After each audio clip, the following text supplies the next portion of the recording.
Yeah, so firstly, by show of hands, who actually knows what CX is? Way! We have 2.5. That's brilliant. Okay, so if UI is a saddle and reins on a horse, and UX is riding a horse, CX is finding riding lessons and then going horse riding. It's the kind of the journey that people go on when they're doing things. As Steve said, this is normally 13 hours worth of training that I'm going to try and do in 30 minutes. So I apologise. All of these things are basically, except for the bit about me, which isn't a book, all of these things are basically a book. If you want the list of books to read to go and learn all this stuff, come and see me afterwards and I'll happily point you in the right direction. Who here thinks they know what marketing is? Now put your hand down. Invariably, people think that marketing is basically comms. They think it's something to do with communicating things to customers or consumers or potential consumers, and it's not. That's comms. It's about 5% of marketing. CX is the fifth pillar. The other four pillars are distribution, pricing, and promotion. So I do marketing things. I do technology things. I build software. Some stuff that you'll have seen, mostly I can't talk about, which is really annoying. One day the NDAs will expire. And then occasionally I design products and I do storytelling, which is why some of the people are here. I have a little board games design company which pays for shoes and spa days and things like that. So yeah, DCXO, so Digital Customer Experience Optimization, to give what we do the swanky title that it doesn't deserve, is the story you tell customers through your digital property. So anything that exists somewhere on the web or off the web that is managed by a digital channel. So if you're buying out-of-home media, if you're doing programmatic TV ad buy, that kind of stuff, that fits in this as well. We work primarily with organisations to work out how they can fix their architecture to better interact with other things. It's kind of other business units through data-led digital organisation stuff.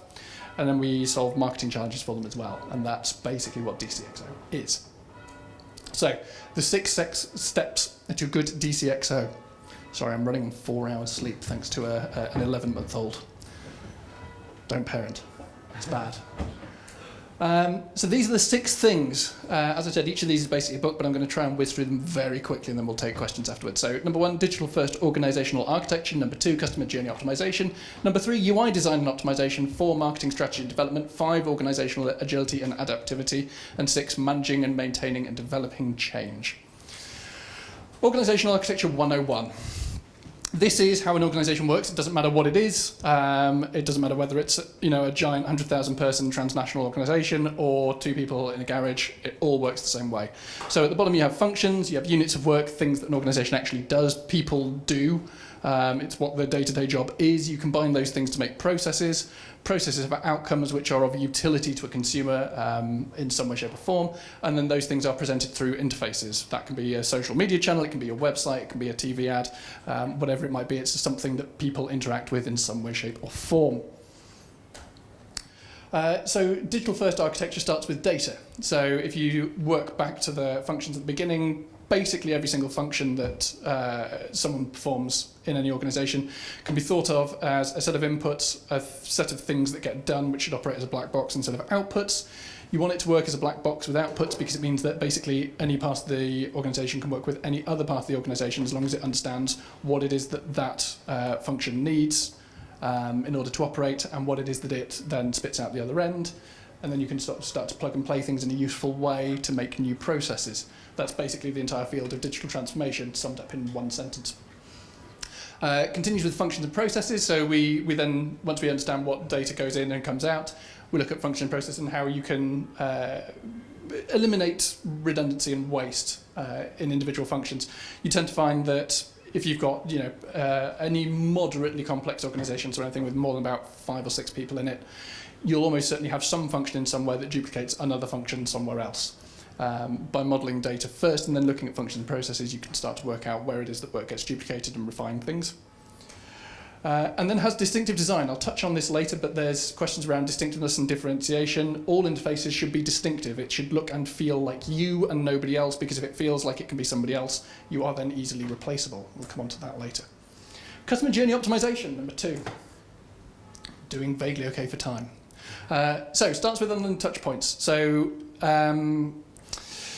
we'll leave out the out-of-home stuff and programmatic TV ad buy and all that kind of stuff, and we'll just deal with the things that people in this room tend to work with. So if you start with online touchpoints, social media, websites, blogs, all that kind of stuff, you can break them down into all sorts of kind of micro-categories of things, and you have to if you want to refine journeys. If you think of somebody trying to research a product, you've got product pages in there, you've got reviews on a product page in there, that's a different sort of a thing. You've got reviews on other external sites, things like Trustpilot, that kind of stuff. You've got competitor products that exist in the marketplace. These are all things that people will go and have as a touch point in their journey. You can't control all of it because obviously you don't own all of the touch points that someone will interact with. But if you can map out all the things that they're likely to and all the stuff that you can either control or directly influence, that gives you a useful kind of starting point. And then we take those things and we map them into full journeys. So the experience of, for instance, buying a fridge, you go in and you look at lots of fridges and you go, yes, these are really exciting. I like white box goods. And then you look at lots of reviews and you go, yes, this person owns this fridge and clearly they are now an expert in white goods and fridge-based products. They like their fridge after 3 weeks of using it and it hasn't blown up yet. Excellent. And then having looked at lots of reviews, you then look at where they go to go and purchase from, and you can compare your product page and checkout experience and all that kind of stuff against everybody else's. There's theory of psychology choice and all that kind of stuff in there as well, but again, we'll come on to that in a little bit. So once you understand the journey that somebody goes through to achieve a particular outcome that they're trying to do, you can then start to optimize journeys and touch points. I see lots of CROs that get this bit wrong because they think that you optimize touch points on their own. You don't, you optimize the entire journey as well. There's all sorts of reasons why this went very wrong, which goes back to the stuff that Theo Levitt did in the 1970s, creating market orientation, which is basically how every organisation then worked up until about 2000, when kind of all the digital stuff came along and everyone became really rubbish at their jobs in the field of marketing and thought that everything could live in silos, and it can't. So touch points, yes, you need to optimize those on their own and obviously make them as good as they can. So things like your checkout experience, your product page, you refine all those individual things, but you have to take them into account as part of a whole journey, because otherwise you end up getting a really high conversion rate for one specific thing, and then you completely ignore that by having greater wastage, you can feed more people through a funnel, get better results out the other end. That goes into theory of brand marketing versus other stuff, which is, if you take nothing away from this, take away this. Go and look up these two people, Peter Field and Theo Levitt, and Les Binet as well. Peter Field and Les Binet, more importantly, who have co-written a bunch of papers over the last 4 years or so, basically looking at the distribution of spend in marketing and how you should be targeting people, looking at mass media targeting versus segmentation and STP and all that kind of stuff. It's probably the most useful thing you can take away from this, so go and do that. That's kind of segueing slightly, but not really.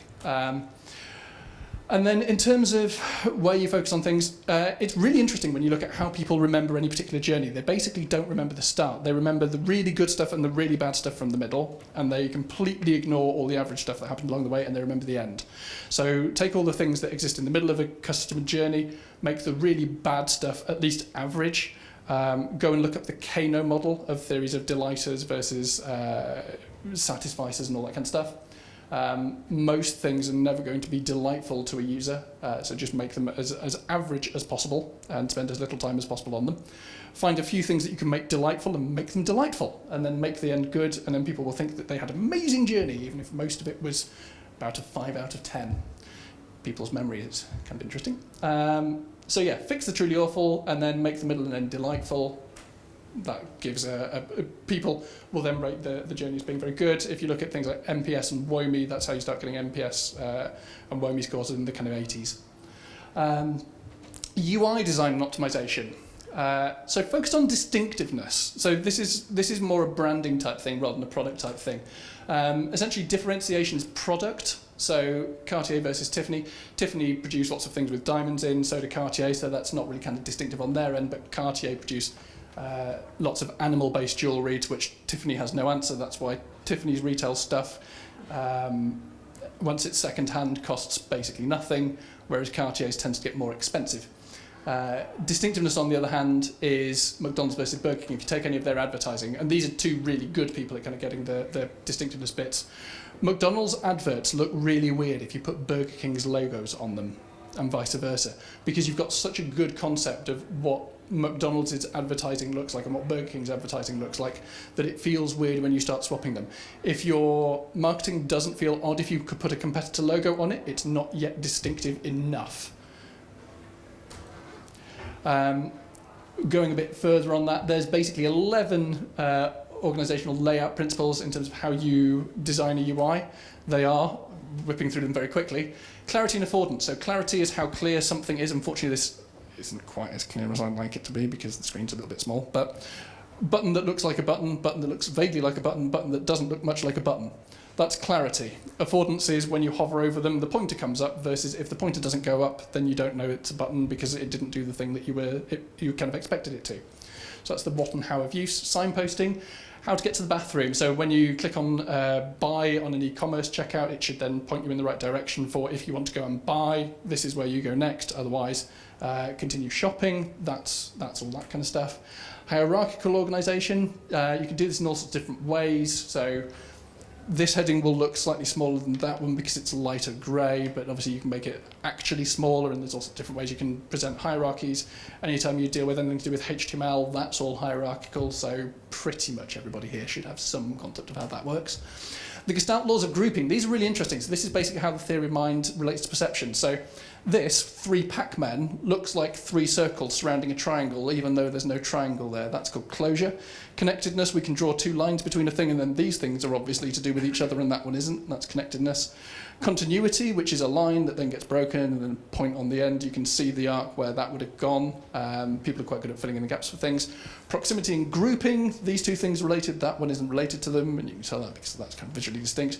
And then similarity, which is that one on the end is not like these ones. Interestingly enough, if you have dissimilar elements, people will notice them far more than the ones that are the same. So it becomes, if you've got 15 things, it becomes very hard to point to the 13th in a list, but it's pretty easy to point to the orange one.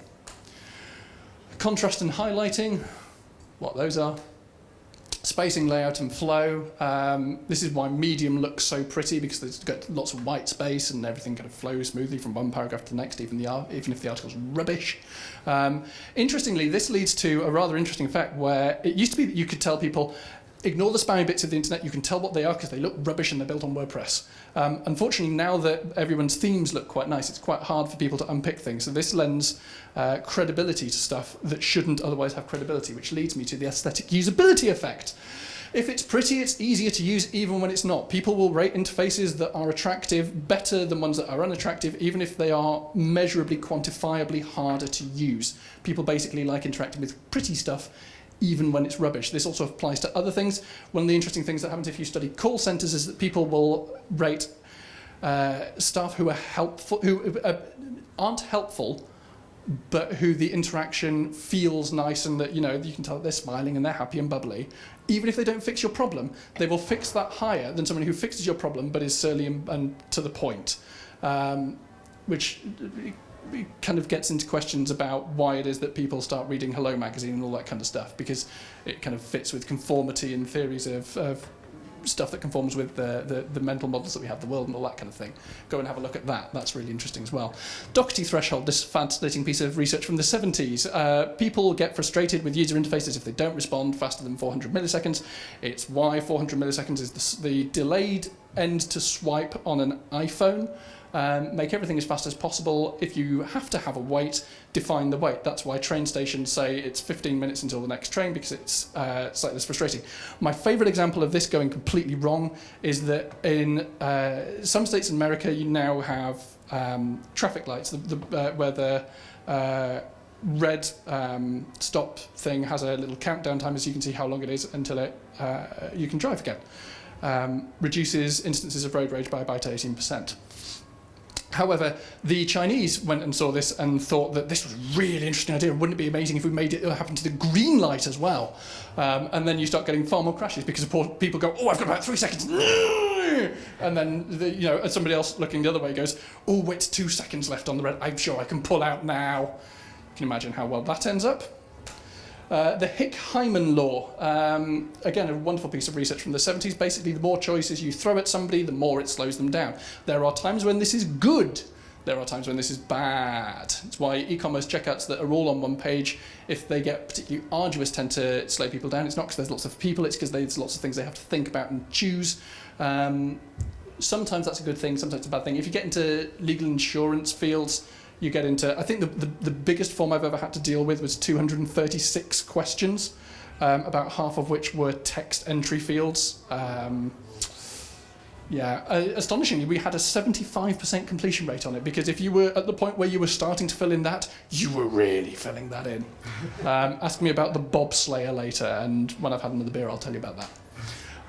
Fitz law. Some cows are small, others are far away, and both are hard to point at effectively. If you increase the distance from a current position to a touch point that's further away, or you make a touch point small and hard to hit, people get frustrated and they don't click on them well, especially if you are dealing with, so one of our clients is rehab.com in the US. Not almost every, 50% of the people that we interact with are drug or... Whoa. 50% of the people that we interact with are either drug or alcohol addicts. And so they have all sorts of interesting challenges because they've got, if somebody's coming down from a 3-day binger, their motor control is not what it should be. So you need to have lots of big buttons so they can click on things really easily. Simulate that by dangling a heavy weight off your finger and then trying to poke at stuff. Structure and encapsulation, so how a good slide deck works, everything should be divided into sections and easy to understand, and things that are related to each other should be together. And that leads us on to marketing strategy development. Marketing strategy in 5 easy steps. Market orientation. You are not your customer. The fact that you work in your organisation means that you have unconscious biases that will drive you to do things that your customers would rather you didn't do. For instance, increasing prices or making them buy stuff that they don't need. So as a result, this is kind of Theo Levitt's stuff from the 70s. Always make decisions based on data, because you are not your audience and you know next to nothing about them. Data is the only way that you can be objective as to what an audience wants, which leads us on to market research. Go and do it!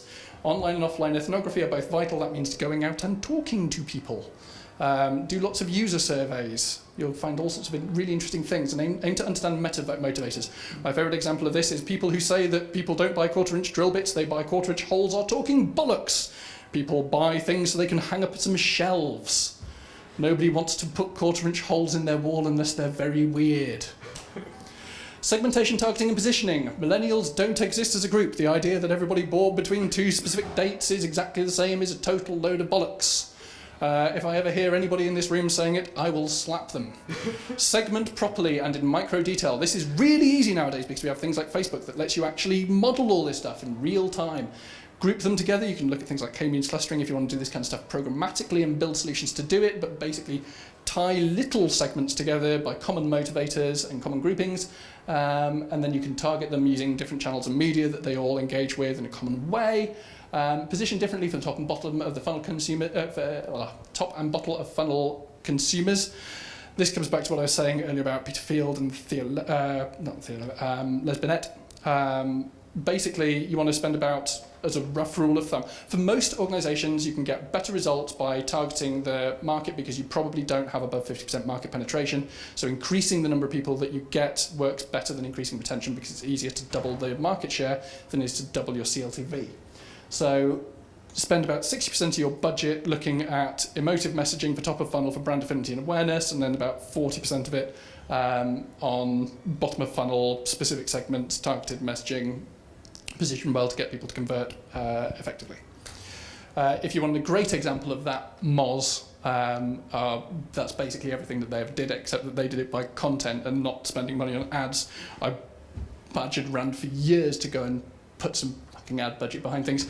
The brilliant example for this at the moment is Brewdog, who 4 years ago said we would never spend money on advertising because it's totally antithetical to the way that we do business, and they just gave my mate Nils £1 million to go and do some advertising. So that was a load of rubbish too. Unsurprisingly, they hired some marketers and they went, no, this is a really rubbish way to grow a business that's going to be sustainable long term. But that goes into theories of, well, we'll get to that at the end. Objectives, SMART, Google it. It's an acronym, you need to know what it is. That's what your objective should be. Execution, how you do what you want to do. So that's where you start getting into tactics, SEO, PPC, paid social media ads, TV, print, radio, podcast, PR, on and offline, all that kind of stuff. There's all sorts of different ways you can execute a marketing strategy. Do not think that because you do SEO, you are a marketer. You are not. You are a tactic. You are only a marketer if you do these things. Please go and do these things. We really need more people from this bit of the world in my bit of the world. They pay you a shitload more money, I promise you. Organisational agility and adaptivity. 3 parts to that. Number 1, deliver work in small testable chunks, not monolithic complete pieces. It basically means that you can... People talk about the MVP a lot, and they focus on the M bit because they basically don't want to do any work. The bit you should be focusing on is the V bit, because if it's not viable, it's not measurable in any useful way. Try and deliver stuff in as small a useful module of work as you can. This goes back to why you have to do the organisational modelling stuff work to understand what the functions are, so you can break them down into small testable chunks. Testable means that it has metrics assigned to it and success and failure criteria for that metric, because otherwise you get things like bounce rate that people go, oh yes, it's gone down, that's good, and you go, why is it good? Would you have said it was good if it went up? And they went, you could have probably found a reason why that was good as well. So success and failure criteria give you boundaries for your metrics and let you understand why something went up and down and whether it was good or not, because then you've said beforehand whether or not movement in a specific direction was good. Start with the best case plan and refine and adjust as you progress. Don't try and say at the beginning that, you know, this piece of work is going to take us this amount of time. There's a wonderful example of this from the programming world, which is that 90% of the first 90% of the work takes 90% of the time, and the last 10% of the work takes 90% of the time. Anybody who's ever worked with developers knows that that's true. I am one. I will cop to that.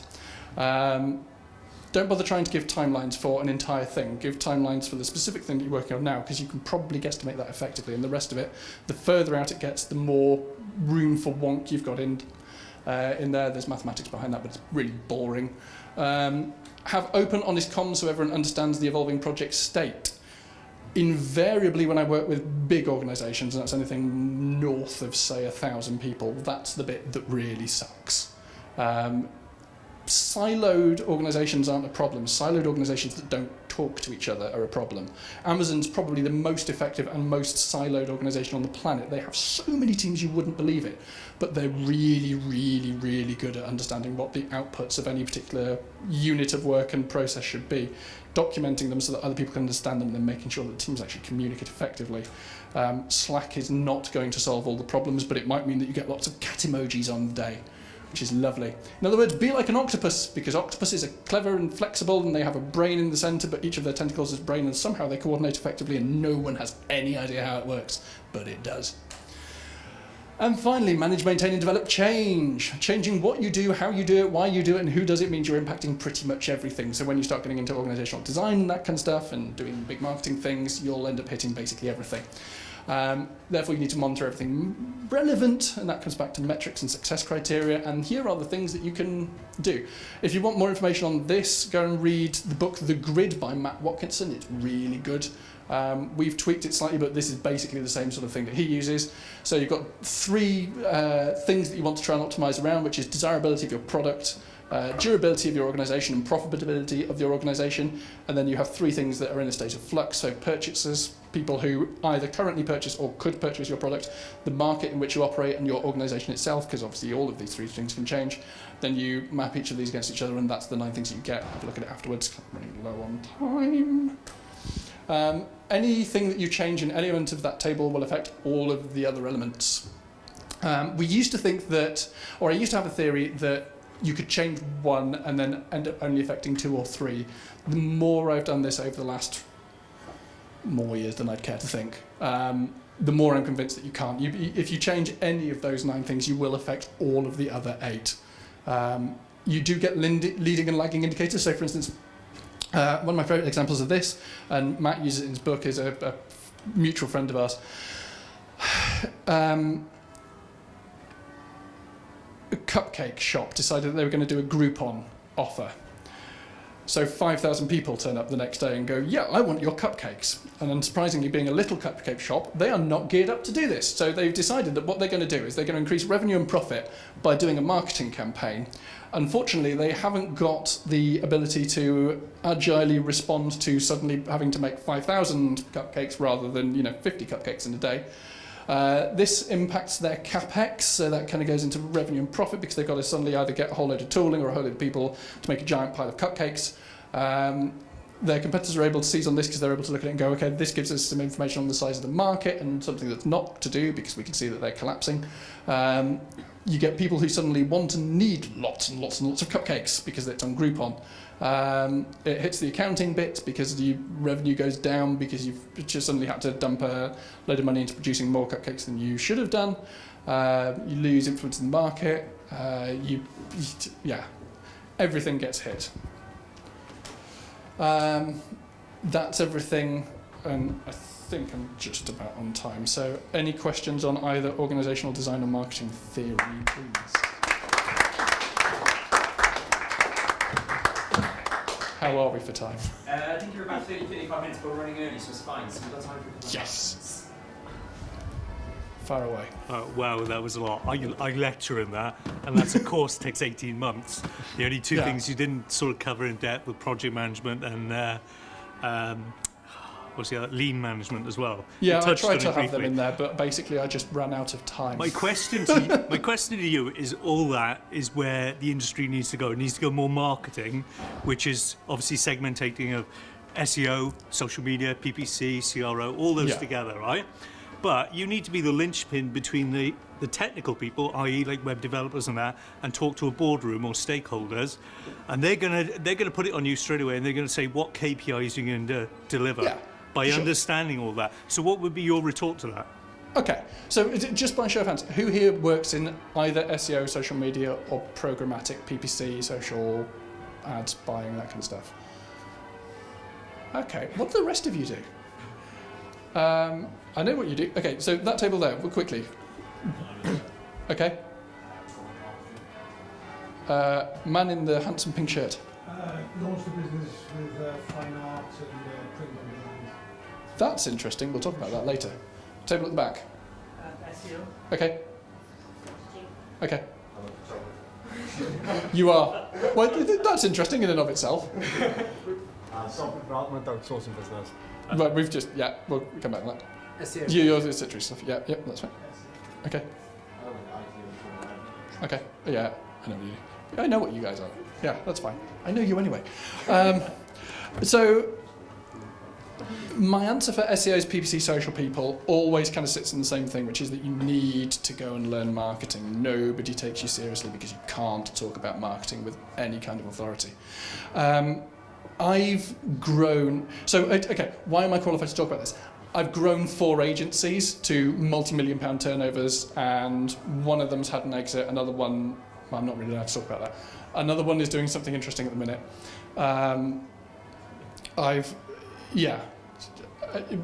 The last agency that I worked at, we won the majority of pitches that we went into. The reason that you guys don't get bigger budgets and the reason that you can't affect change usefully is because you can't effectively talk to marketing departments and you can't effectively talk to business leaders because nobody gives a shit about SEO, basically. If you look at what boards care about, if you look at any FTSE 1000 company, for the last 10 years they've been banging on about 2 things, digital transformation and customer experience. They don't care about anything else. If you talk to startups, they care about customer experience and they care about hypergrowth and nothing else. SEO is not on anybody's list of priorities. It's a little line item that sits in the marketing department. And the reason that you find it really difficult to get things done is basically nobody cares. For 2 reasons. You're too cheap. An SEO budget runs maybe 100,000 to, if you're in the finance sector, maybe sort of 300 grand a year. If you go and look at someone's marketing budget, by comparison to like their ad budget, it'll be 10x that. The last year, Facebook or Google, who thinks that Facebook was the largest recipient of ad dollars for marketing in the US? Who thinks it was Google? It's neither, it was Comcast, because everybody with money is still watching the TV and watching adverts, not on Google Googling things. It's the problem that we have as an industry is that we all sit on Twitter and it's such a small insular industry and we all talk to each other all the time. So we think we're much bigger and more important than we actually are. You've got to go and learn the strategy side of things, how all this kind of stuff works. Go and Google people like Peter Field and Les Binet, go and Google guys like Theodore Levitt and understand how we went from, in the 1750s having the product-based organisation to having the selling-based organisation in 1948 through 1970, and then 1970 to about 2002 having market orientation, and then why digital ruined everything. I say that kind of glibly, but it's true. It's true. It really did. The problem was that everyone became convinced that digital would have the answer, and that we just have to throw more and more money at more and more eyeballs, and everything will eventually work. I had a wonderful discussion with somebody a couple of weeks ago about Uber, and they were convinced that Uber has a long-term business model at the moment because they have lots of users. Like, yes, they have lots of users. Every single time you take a ride, they lose money. They lose $2 billion a year. That's not a sustainable business. Tesla, everyone's convinced that Tesla's going to be the next big thing. They've been within days in the past of going bankrupt. Recently, they have very little money in the bank. At some point, you still have to make a profitable organisation. And again, something like WeWork, and people go, oh, it's a tech company. It's not. They lease real estate. The fact that it's investment bank doesn't make it digital, and the fact that it's digital doesn't make it interesting. So go and learn the marketing strategy stuff, and then people will start taking you more seriously. And then you get lots of bigger budgets, which is really nice, because then people care more about the stuff that they spend more money on. Wonderful example of that. So like yoga, you get the foam rollers for your back. So people they cost about $10. My favourite example of something going into a market and charging a ridiculous price point and being very successful with it is somebody came up with a foam roller that has little dimples on it, so it would get better into the little knots in your back. They initially charged $190 for it, and nobody bought them because they weren't expensive enough, because they then jumped the price after a wine-fueled evening up to $349, and they sold like hotcakes. Because it's expensive, it must be good. SEOs charge literally a tenth of what they should for the value they deliver generally. And this then goes back into questions of like what SEO is, right? Because you've got a technical field which is fixing shit your web devs fucked up. Sorry to all the devs in the room, I'm one as well, and we make mistakes, mea culpa. But it is, like, it's fixing stuff that web devs didn't know that needed to be done in a certain way in the first place. And then you've got the content side of things. The content side of things is basically digital PR. In which case you should go and just look at what the PR industry's been learning for the last 100 years. And then charge PR-style prices for it. That's probably a decent start. It's what we do. People pay us more money than they ever did as an SEO, which is quite nice. Sorry, that's been a very long-winded, rambling answer to the question. I totally get everything you're on about when it comes to value. That's something I follow a lot. Yeah, charge based on the value that you deliver, not on the hours. Yeah. Like, so I know a lot of designers. Designers don't charge by the hour. For God's sake, I mean, if you're a junior designer, it takes you 10 times as long. Should you charge 10 times as much for being shit at your job? But the difficulty I've genuinely seen clients say that the answer to that is yes, which is the terrifying thing. The difficulty with that is if you hang a high price on your value, you still come to the age-old question, where is the return? And that's where but that's just being able to give kind of decent metrics around something. And if you can't justify why something's good, then nobody should be paying you for it.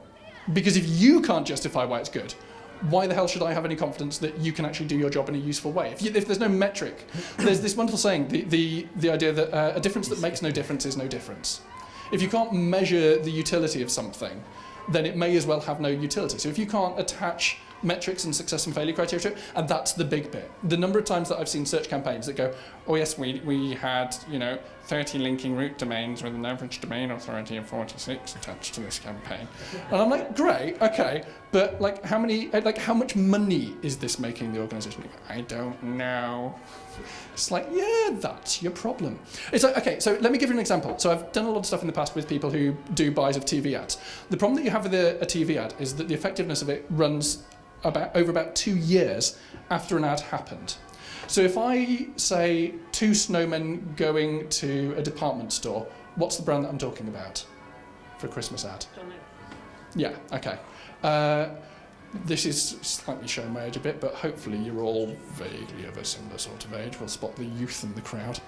A beer, horses in the sea. What was that? Guinness? Guinness. I can see that. Yeah, that's an old advert. That was very good. If I tell you no, I won't use that because I saw the people who did it speaking recently and they're nice people and I won't shame them. Bronze statue of a girl in front of a bank. Do you know who the bank is? But I bet you know what the statue is. I bet you've seen photos of the statue. Fearless girl in front of Raging Bull. The SEO industry has never done anything even vaguely like that. And the reason is that we kind of don't understand how to measure things. So it comes back to this point. Because if you're doing a TV campaign, and by the way, anybody who says, oh, Netflix, that you can't do ads in Netflix, so TV stuff's going away, there's no future in TV ads. Product placement. If you knew what Netflix's product placement budget was, you'd be flabbergasted. You can't avoid them. I was seriously, I had the worst one the other day. I was sitting watching a show and they had two people in a Prius and it's like, oh, what's that beeping? And the other person goes, well, this is the lane assist feature in my new Toyota Prius. It keeps me safe. I was like, oh my God. And you can't ad block this. Like, you can't fix the script. Sorry, my voice is starting to go. So, yeah, the idea that Netflix is going to get rid of TV advertising is total bollocks. Streaming services will still have it, and big product placement still exists, and people just shuttle the budget from one to the other. Because you understand, like the TV industry understands how to measure the value of effectiveness of ad buy. Because you go and do things like, you do pre and post hoc sentiment analysis. So how many people know of this brand versus a competitor brand? You survey that before you do the campaign. You survey it at the end of the campaign, you survey it a year later, you survey it 2 years later. Because these things sit and keep going and going and going. Who remembers Budweiser with the lizards? Yeah, that was 15 years ago. That was when I was getting into the industry. And you still remember those 3 lizards. Yeah. And this is the thing, right? Because it sits and it worms away. And people will still buy Budweiser, even though it's shit beer. But it's because that's how they go and measure things. So, you know, you can use all these sorts of things, right? You can go and do that kind of stuff. Who here knows what a conjoint is? Who here knows what AHP is? Okay. A conjoint and AHP are ways of doing stacked attribute ranking. So it's things from the study of qualitative data analysis. So what you do is you make a list of products that may be important to a consumer. You present them in all sorts of different ways. There's some mathematical models as to how it works. There's tools that you can buy that do it. We're launching one next year, which will be significantly cheaper than everybody else's, about a tenth the price. Little plug. I'll tell you when it comes out. And it lets you model basically what's important to somebody, what people care about in a product. And once you understand that, then you can start doing quantitative analysis that's actually useful, because you know what things to measure, because you've actually gone out and tested it on the market and they've told you, yeah, this is the thing that I would buy based on these particular factors, or these factors don't matter. I don't give a shit about whatever this is. I care about price and I care about product design. One of the industries that's doing this best at the moment is craft coffee. If you look at the number of kind of specialist coffee beans that you can go and buy in supermarkets now versus 5 years ago versus 10 years ago, it's exploded, and they all understand this kind of stuff. If you want to see a really, really good example of a brand executing this well, go and have a look at Halo Coffee, which was founded by Nils Leonard and a friend of his. He was the ex-CEO of Grey London. He now works at Uncommon. They do compostable coffee pods. In their first, I think, 2 years of their operation, they were selling in 26 countries. And valued at something like 20 million quid. It grew so fast they actually had to stop the company for about 18 months to work out how they fixed all the problems associated with hypergrowth when you actually sell a product, not a software as a service thing where you just throw more servers at it. Sorry, that sounded rambling. Yeah, so go and actually find metrics that you can tie stuff to, that people will actually have some buy-in for, have success and failure criteria, so that you're kind of pinning yourself to the post and saying, if it does this, it was good, and if it does that, it was bad, and if it did nothing, then nobody cared. And then people might take you slightly more seriously. Sorry. I was an SEO for many years. I understand the pain. I really do.